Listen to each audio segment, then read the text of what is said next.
Hey, good morning, guys. It's Donald and Mary, and we're here to bring you your morning weather, water, and trail chatter report. And so this morning, Mary's going to start with water and weather, and then after we're going to move on to some trail chatter. We don't have a lot going on, man, but there's some stuff going on, some serious stuff too, with Nice. some cairns, guys.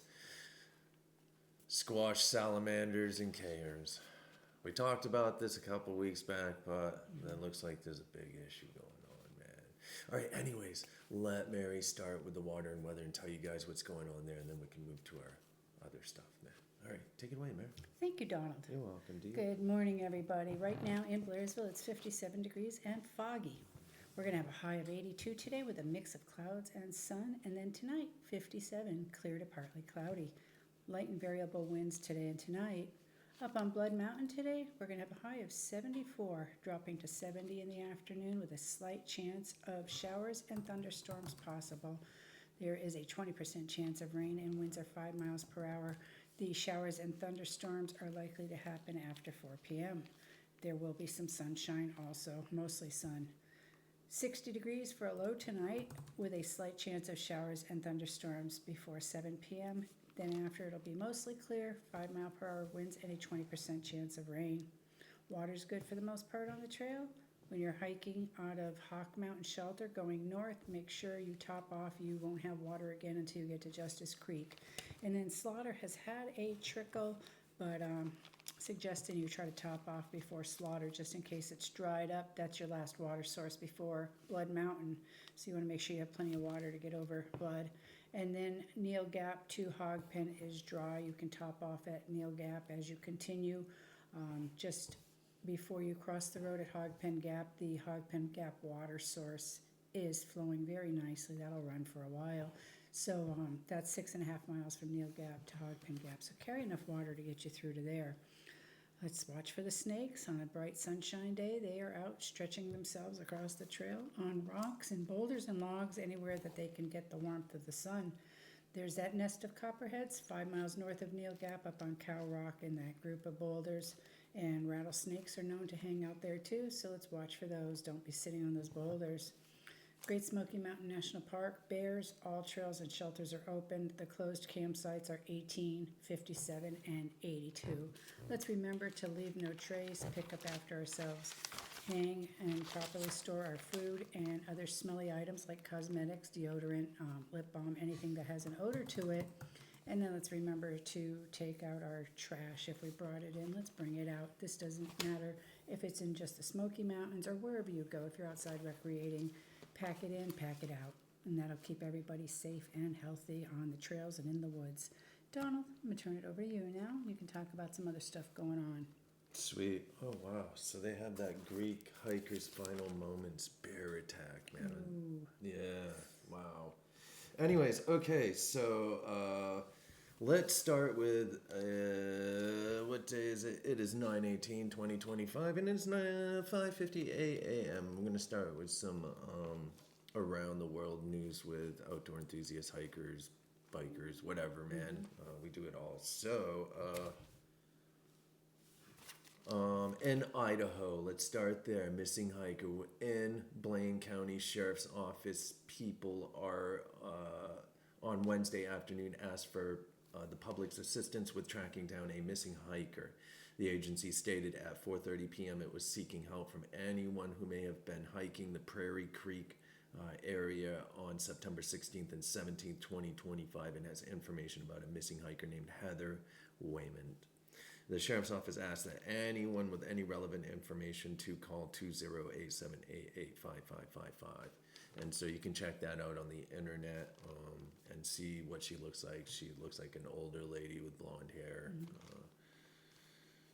And so next, we have a rescue in New York. New York State Forest Rangers were busy this past week with the following rescues. On 9/10/2025, a 65-year-old hiker on the Cranberry 50 Trail in St. Lawrence County reported a foodborne illness. Ranger Azuma reached the hiker by boat, escorted them off the trail, and ensured they made it safely back to their vehicle. Just a day later, on 9/11/2025, a 34-year-old hiker became lost near a cliff in Baker Mountain in Essex County. Forest rangers hiked in and guided the individual back to safety. Thank the Lord. Good job, guys. Another significant rescue came on 9/13/2025 in Keene, where a 75-year-old hiker suffered a knee injury at Slant Rock Lean-To. Due to the remote location, New York State Police Aviation was called in. Rangers successfully conducted a helicopter hoist rescue and delivered the patient to EMS. Later that same night, Rangers helped with finding a missing 70-year-old with dementia in the hamlet of Edwards. In the hamlet of Edwards. The individual was found dehydrated and mildly hypothermic but alive, thanks to the coordinated search by Rangers, NYSP, K9 units, and local volunteers. Thank you, guys. Great job. endings there. Yeah, That's definitely do. I like hearing that. All right, so in Scottsdale, Arizona, we have another rescue, guys. So crews from multiple agencies worked to rescue 2 hikers along a Scottsdale Mountain Trail early Wednesday afternoon. Technical rescue teams from Scottsdale, Phoenix, and Glendale responded to a mountain trail on Thompson Peak Parkway north of the Bell Road around 12:30 p.m. Scottsdale fire officials said 2 women, 61 and 69 years old, reported they were lost and out of water. Teams deployed, including e-bikes and a rescue helicopter. Crews located the hikers who had been on the mountain since 9 a.m., and they were later flown to the trailhead parking to be checked by the paramedics. It's unclear if either was transported to the hospital. All right, so another rescue in Nevada. We have Las Vegas. A hiker was rescued by helicopter on Tuesday after he fell about 60 feet down a rugged slope in the mountains near the Virgin River Canyon on Interstate 15 northeast of Las Vegas. SAR teams from the Mojave County, Arizona responded to a cell phone call from the 21-year-old hiker, and an EMT was able to reach him and render first aid. Thank the Lord. Rescuers said his injuries included his wrist and ankle, and they determined it would be extremely difficult to bring him out. So an Arizona Department of Public Safety helicopter and rescue specialists from Kingman SAR were dispatched. The site of the rescue was in Beaver Dam Mountains near Cedar Pockets on the Arizona Strip. Cedar Pockets is about 100 miles northeast of Las Vegas. And so the rescue specialist rappelled from the helicopter to reach the hiker's location with equipment to lift him out of a short haul operation. The EMT was brought out first and taken to the command post. Then the helicopter returned and lifted out the hiker and the rescue specialist. The hiker's condition was not released. All right, so Mary's going to be off to Hog Pen this morning, and that rider is going to Stanimals. Yep, they're Are they going back parked to over there? retrieve their car, yes. Oh, okay. And then after that, they will go ahead and Mary's going to head up to Fontana and pick up a ride and get them back to Asheville. And then we have a Deep Gap. When she's coming back from Asheville, we'll be picking up a hiker that we've been assisting through Georgia here for a minute. But we dropped him off at we picked him up at Dick's the other day, dropped him off at Hog Pen. And so last night he gave us a jingle, man, and wanted to be picked up at Deep Gap. He was going to walk past his car since he arrived there earlier than expected. So we were able to schedule a 5 o'clock pickup at Deep Gap while Mary passes through from Asheville. So we'll scoop him up and get him back to his car, and then Mary will cruise on back here, and hopefully we have dinner done. I have some awesome rides today. I'm You excited. do. You're everywhere, Lots of huh? beauty out there. Yeah, definitely. Get some good. I'm gonna get pictures and see if there's, how the leaves are doing, because I'm gonna be coming across 64 between Hayesville, North Carolina, and heading towards Franklin, and that's starting to change. It's getting some colors up on the higher peaks, and that's always golden and beautiful when the leaves change. So just whatever's going on, I'll be taking video and pictures, and we'll keep everybody updated on the leaves.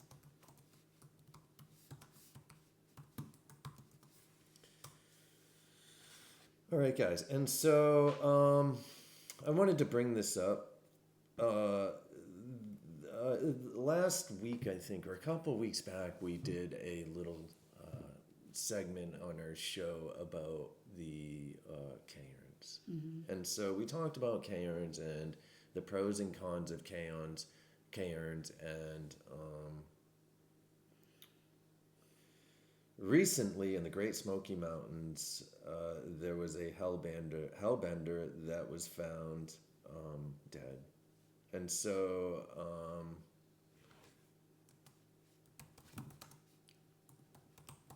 I wanted to read this article if I can find it.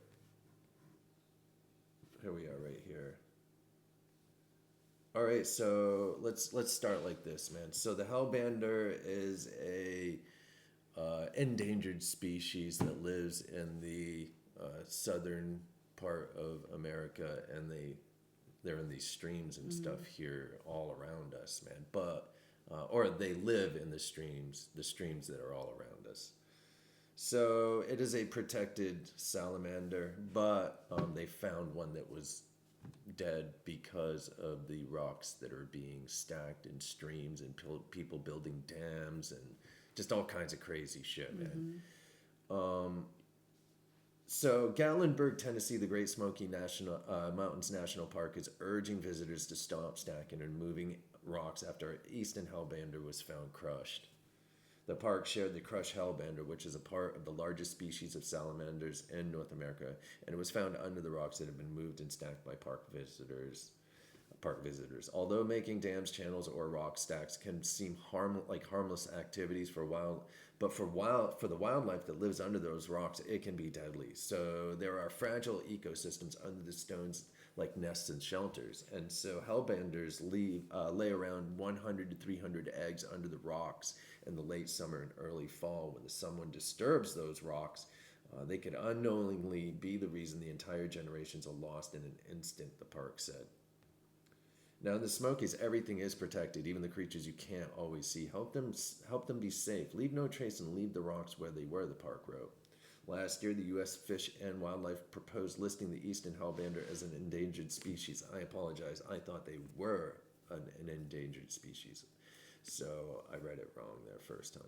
The giant salamander is one of the two hellbender subspecies in the other. The Ozark hellbender has been listed as endangered since, 2011. Previous surveys documented more than 600 populations, but recent data indicated that there's less than 60% of these populations remain. So, I saw another part about that where they were stating that if people are caught doing this and they can specifically see that this animal has been killed because of their actions. Yeah. They're looking at hundreds of dollars of fine and some jail time, depending on the situation.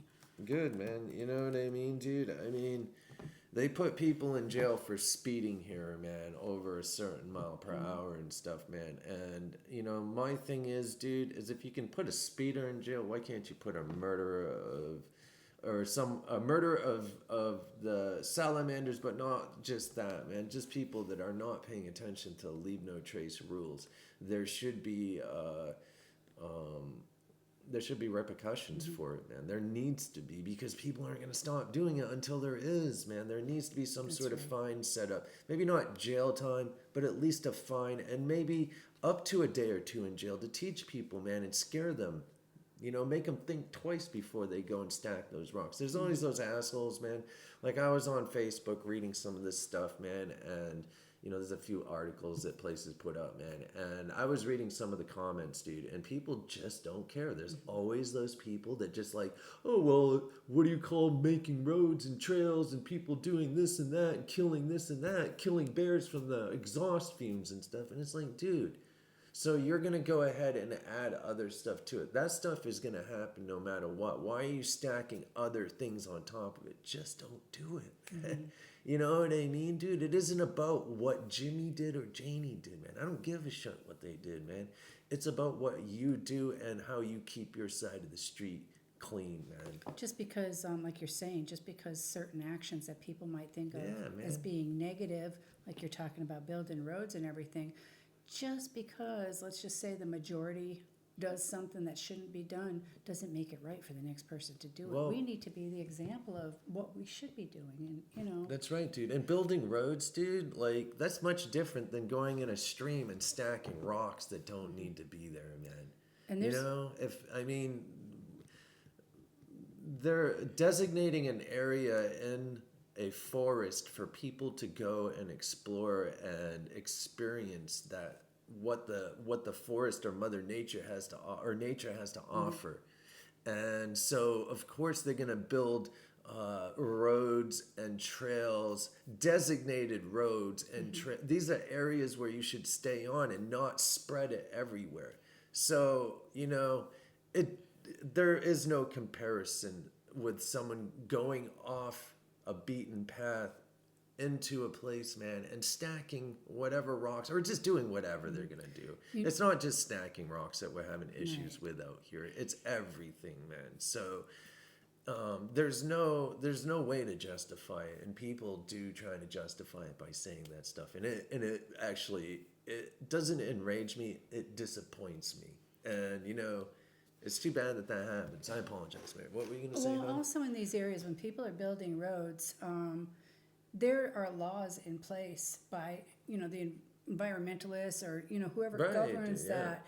If they find one little teeny tiny thing, it doesn't matter what it is. If that's a protected species, if that's They an stop, endangered you're right. species, they stop the construction, they find a way to reroute it, or maybe just stop it entirely Yeah. forever. So it's not just coming through and building roads. There's laws in place, That's and they right, will dude. shut it down if they find one little creature that is on a list. That's funny you say that, because I'm from Maine, dude, and we protect our forests up there usually.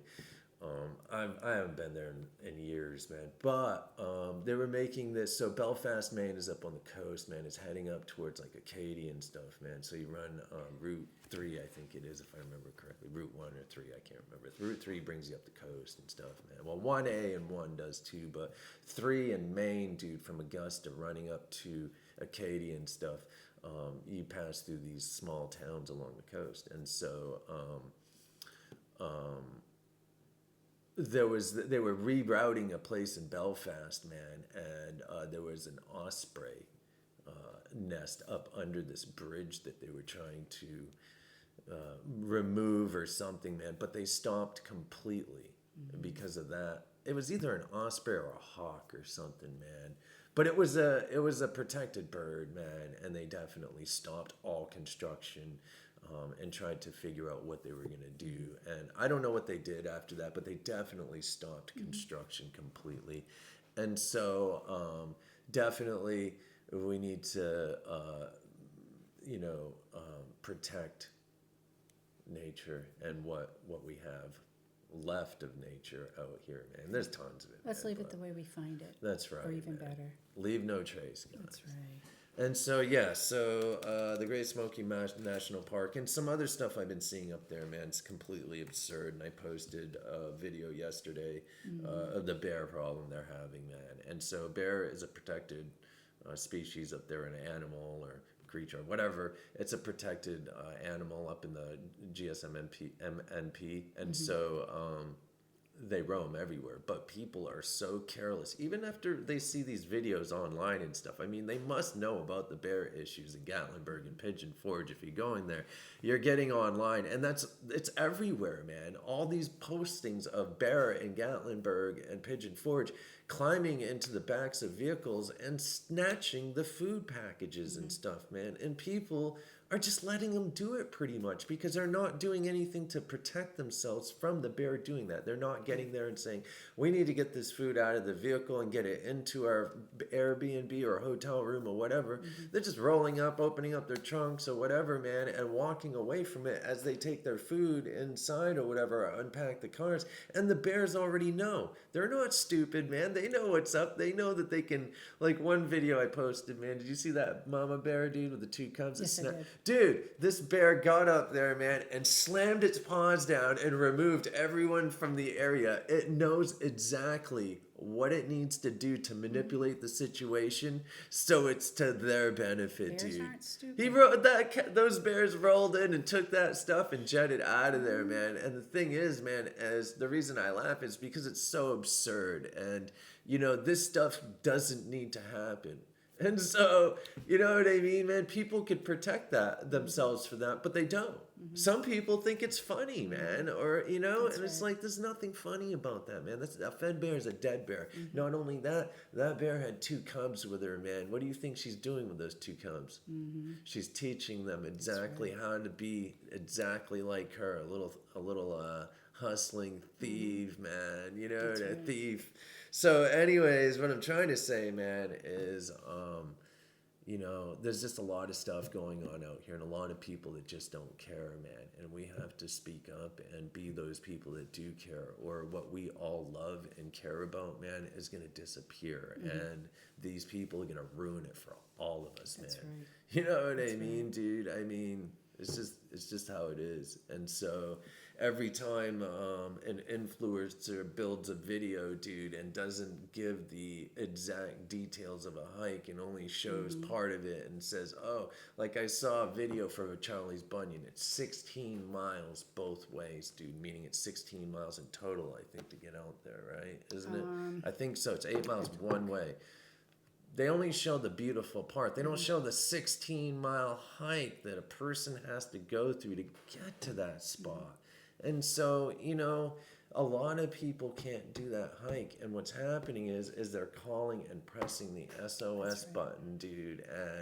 And they're getting these guys to go, like 15 SARS people going in and gathering and rescuing people that shouldn't even be out there, man, because it's beyond their limits, man. They need to work up to that stuff, man. And, you know, it's just happening everywhere. And I'm not just blaming influencers. It's everyone, dude. You know what I mean, man? But we have to do our best.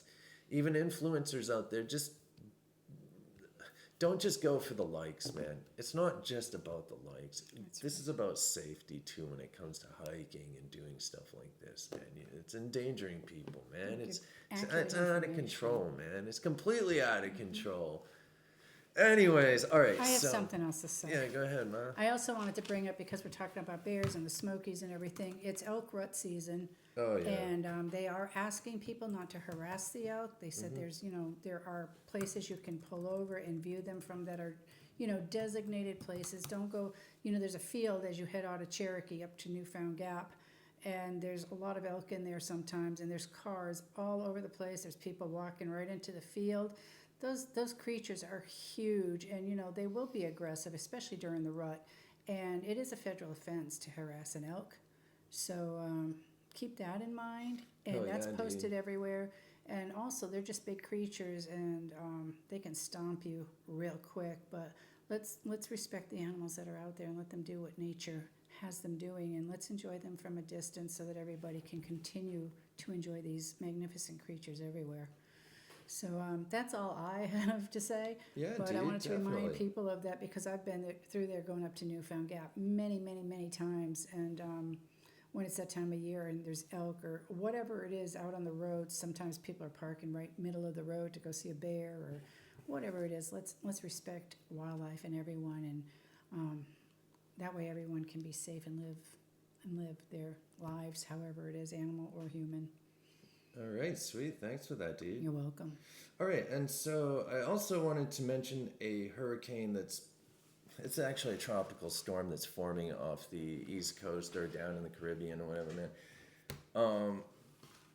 I wouldn't worry too much about it right now, man. It's so new in its Yeah. formation and its travel. Those things wobble everywhere. And It looks like it's blowing off out to sea anyways, man, out in the ocean. So we'll keep an eye on it and keep everyone up to speed on it, man. But I wouldn't worry too much about it right now. We might see some like outer bands or something, dude, but nothing serious. just depends. Yeah, we'll keep an eye on it and keep everyone up to speed, man. So do you have anything else you'd like to say, dude? No, I'm good. Thank you. All right, man. So if anyone needs anything at all, give Mary and I a call. We're here for you, man. One love. Peace. Thank you.